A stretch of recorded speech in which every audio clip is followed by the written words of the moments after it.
Welcome to the Newsmakers Podcast. I'm Billy Hollowell, and this is a show where we go behind the headlines every day to bring you an interview with a pastor, entertainer, politician, or other notable news figure. And this is a show, again, it's daily, but it's based on our weekly TV show, which is also called Newsmakers. You can watch it on the CBN News channel and also on our YouTube page. And on this show, every day, we dive deep. It's a little more longer form with one of the people who you will often see on our Newsmakers show or across the CBN News platforms. On today's Newsmakers, author David Hoffman is on a mission to bring truth to the masses. He joins us to talk about his new book, Relationships Over Rules, and how he went from chaos and abuse to Christ. Here is David Hoffman.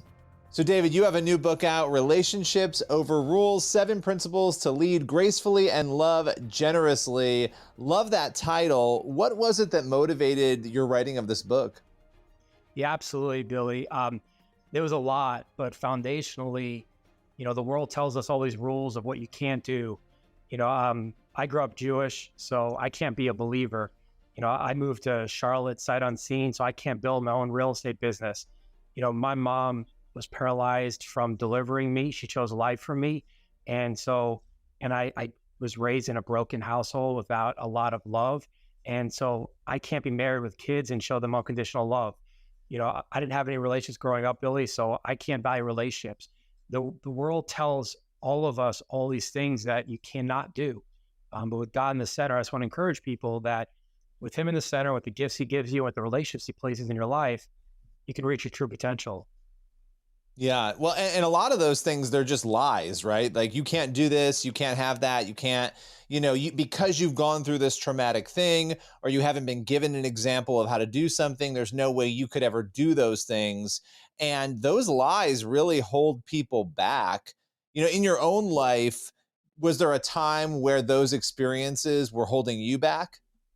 Yeah, absolutely. Billy, I only got to visit my mom 3 or 4 times a year for 3 or 4 hours a time. And so 10 hours a year as a little boy, teenager, adolescent, growing into being an adult. And so I used to always challenge God. I used to always go back and forth between let's agree to disagree to you don't exist. And so I just didn't feel like I had a lot of love. My father left when I was 11. I grew up with like a lot of neglect, and I felt like I was alone a lot. And so I didn't feel any love from anyone outside of 10 hours a year. And so there seemed to be very little. And so I would ask God why he would let all these bad things happen to good people. And now I realize he's not the author of anything evil. But I learned as I got older, Billy, I've got 2 boys, and we just took custody of a precious 10-year-old girl about a month ago. And a few years ago, my older son, we were sitting down at the dinner table. My older son looked at my wife and said, "Mom, seriously, this is not filet." It was a sirloin. And I jumped up. We've got a little Yorkie, and I ran to the kitchen to get a can of dog food. And I looked at my wife, and I'm like, I'm not giving it to Kane, but I'm going to eat it myself. Because when I was a kid, if I was hungry, I wasn't allowed to leave my room without permission. And it was like certain hours a day. But I was hungry, and the food was being counted. So I went and eat dog food at the basement at times. And that adversity gives you a unique perspective to be grateful for what you do have versus wanting so much more. The world wants you to seek out so much more. And so I just want to encourage people, Billy, that your past does not define your purpose, and your past doesn't dictate your potential. And so for me, not having a lot, not having many loved ones in my life, not feeling a lot of love, not having a lot of opportunity, not ever being told yes, not feeling love, not having relationships, it made me crave those and appreciate those. Like even this time with you, with your listeners, just means a lot to me because I'm grateful for every opportunity. Being in a place as a child where you don't have people you can really trust, it sounds like, and having to eat dog food, the amount of abuse that takes and the toll that can take on someone, how were you able, and we'll talk about how, the purpose of the book in a bit here, but how were you able to move forward in a way? Because you look at you now, you've written a book, you have a successful business, you have a family, you have all those things that, again, the lies would have told you couldn't have.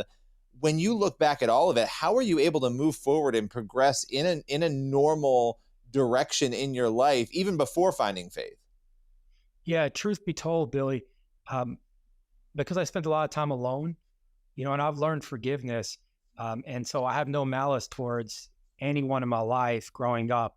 If anything, that adversity became a gift as I got older, because again, I'm grateful and little. But truth be told, I spent a lot of time alone, and I was thinking to myself, I don't feel loved. I don't feel paid attention to. I feel alone, and I don't want anyone else to feel this way. And so for me, I was on the phone with my mom right before she died in 2004, Billy, and she was really proud of me. I was reaching some level of worldly success in DC. And long story short, I said, I'm going to visit you in New York City. Well, she died 3 weeks later, because no 52-year-old supposed to die out of nowhere. And I never got to say goodbye until the funeral. And so that was my one regret. So I don't want anyone to have a second regret. So for me, it's a lot of lessons learned. And so to your point, it's a great question of, if you face neglect or lack of love, why would you not follow the pattern? And so for me, I feel like it just taught me how not to live, how not to lead. Like I felt alone and neglected. And so I never wanted someone else to feel that way. I had a lack of relationships, so I valued relationships. I felt like I was always being told no. And so I want to always find the yes. Hope that makes sense. No, it does. It does. As you were just sharing that, I was thinking, that God who you were asking questions to, you were challenging, right? You were kind of bouncing back and forth between, why do you let bad things happen to good people? And maybe you're not even there, God. How did you hit that breaking point of realizing not only was God there, but that Christianity was true? How did you come into that relationship? Yeah, absolutely. And I was raised Jewish, so I never even heard of Jesus until almost 30 years old. I moved to Charlotte in 2005, and unbeknownst to me, God had big plans. I didn't even know him. I just moved here because my mom had just passed, and I felt like I had nothing or anyone, no one. And I moved to Charlotte, Billy, and I hit the ground running. And because of my past, I was working from the age of 8, shoveling snow, washing cars, raking leaves. I always had a work ethic. And so I hit the ground running in Charlotte. God put 3 principles in my heart: be the friend, be the expert, be present. For me, I felt like no one was present. For me, I feel like I had no real friends. For me, I feel like no one, they deserve for me to be the expert. And so for me in 2005, when I got into real estate in Charlotte, I just hit the ground running. I sold 47 homes in 2005. 2006, I think it was 55. 2007, it might've been 70. 2008, I was one of the top agents in the state. And then the other shoe dropped, and everyone knows what happened in late 2008. And so the economy crashed. I had a 1-year marriage. My ex-wife left. We were amicable, but she said, you're not being present. You're focusing on work. But then the money all dried up. The money dried up, and there's no faith foundation. And so we went separate ways. And so one day I'm meeting with a dear friend, Billy, who loves the Lord. And the night before, I heard God say to me, I didn't know it was God yet, but I heard an audible voice say, you've tried it your way for almost 30 years. Give me a chance. And the next day I went to lunch with a dear friend, and he said, David, you've tried your way for almost 30 years. You look tired. Give it to God. Give him a chance. And this same friend had taken me to church 2 days earlier, where the pastor had thousands of people there, Billy, but he's like, are you from New York? Are you in real estate? Did you lose your mom to multiple sclerosis? Is your name David Hoffman? Were you raised Jewish? And I'm like, wow, am I the only one? And so then I heard him talk to me, and then my friend said the exact same thing. And I'm like, okay, my pastor now reminds me it takes more faith sometimes to not believe. And so I started crying, Billy, at that lunch that Tuesday afternoon, February 24th, 2009. I said, I'm tired. I'm just tired, God. Like I've tried it my way long enough. I'm just going to give it to you. The next day I met my wife. Wow. It is crazy, like when you start to trust God, how things come together the way they're supposed to, right? We're like always trying to push our own way, make our own things happen, maybe even enter into relationships we shouldn't because we have some sort of goal in mind. And the minute you set everything straight with God, found your faith, you met your wife the next day. Yeah. Wow. I took the wrestler who's a friend, Ric Flair, out for his 60th birthday, and the limo driver pointed out Jessica at the bar. He was flirting with her, and then he went to the bathroom at the end of the night. I sat down with her for 5 minutes, just holding the seat, and the rest is history. But yeah, it was definitely the next day. And now Rick's moved to another part of the country. We're not neighbors anymore. I've moved, but God makes no mistakes. I've got Jeremiah 29:11 up and down my conference room wall in the other room, Billy, because when people come in and they're holding on so tight and they're like, how much do I sell my home for? What do I do here? What do I do there? And it's got the whole life on an Excel spreadsheet. I just point to Jeremiah 29:11. He has a plan for us and for us to prosper. And it's not always on our time, but it's always true. Yeah, But yeah, no, next. absolutely. I've often said too, like the ultimate form of trust. I think a lot of times, we look at, why didn't that person get the healing they wanted? Why did that Christian die when we were praying for them not to? And really relying on God and understanding that, his purpose is for everything. When our life is done, when our purpose is done, that trust even. I mean, it's hard to get to that place of faith, but it sounds like that's where you have been in your life and where God has brought you. I have to ask you before we round out to a close, looking at obviously your father and, the woman he ended up marrying after, all of the abuse that went on, how were you able to get to that place? Because you mentioned forgiveness, you mentioned having that growing up. How, as an adult, especially looking back now and seeing the relationship you have with your kids and your wife, how have you been able to forgive those others who have hurt you? Yeah, I think it took being a father and a husband myself. I'll never fully understand, but I think you learn grace where you have a moment where you get angry at one of your kids, or you have a moment where you and your wife aren't communicating, or you're not getting a love language that you're hoping that 1 second of that one day.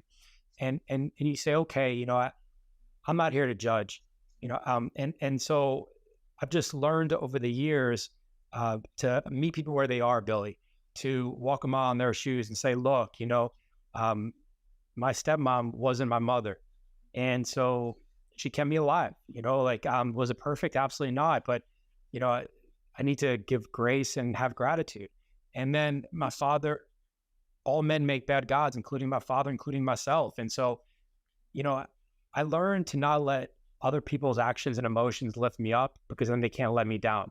I serve one. My identity's not found even in my marriage or my kids. I love them with all my heart. My identity's not found in my work. My identity is found in my relationship with Jesus. And if I can just focus there, I did a little Christian counseling with my wife in the beginning of the pandemic. It was really healthy and fruitful. But I'll never forget, my counselor said over and over again, we're not going to focus on the marriage. We're going to focus on your relationship with Jesus and your relationship with Jesus. And so that's where I just go to, Billy. I just go to, how would he act? How did he walk? How did he live and lead? And I have more than I deserve today. So even though I went through seasons, Jesus suffered. We're called to suffer. We're not called for bliss. And so I guess the best answer is the devil wants you to focus on the challenges and on the strife in your life. And I choose to focus on everything that's beautiful and all the blessings. So final question for you. The book is out, Relationships Over Rules. What do you hope people take away from the book when they're done reading it? Yeah, absolutely. The number one thing, and I've already heard this from a lot of people from all walks of life, Billy, is God has big plans for each and every one of you, in each and every one of us. And I want to encourage people that their past does not define his plan and purpose for their life or their potential. And that adversity they faced last night or 30 years ago, Billy, that is actually providing a unique perspective that only they have to really be grateful to see all that God is doing in their life. So I just want to encourage them to look forward and to focus on the people that he puts in their lives, and not to seek out strangers when he has put relationships in their life that can change the world. Well, I so appreciate you taking the time, taking us through your story, and being with us today. I appreciate you, Billy. It's a pleasure.